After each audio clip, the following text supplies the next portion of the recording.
How you ma'am?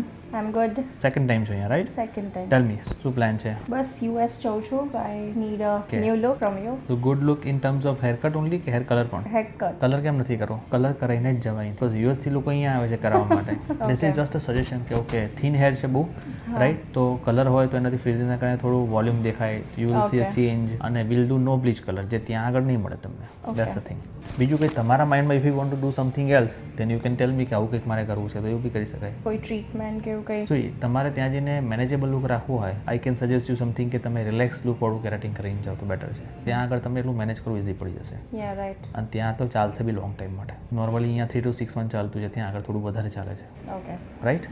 Perfect. Yes. Ready for the transformation? Yes, thank you. Let's do this. Okay, so here is your final look. Yes. I Good. love it.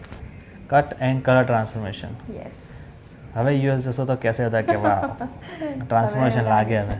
તમારા husband પણ જોઈને કહેશે કે વાવ એકદમ જે મેં જોયું હતું, જે લુકમાં મેં પસંદ કરી હતી એ તો છે જ નહીં, આ કંઈક અલગ થઈ ગયું છે આ બધું. એમને તો ખબર અચ્છા, ખબર જ નથી એમને? ના, કઈ વાત નહીં, એમને ખબર એમના પડી માટે જશે. સરપ્રાઈઝ છે. Very nice.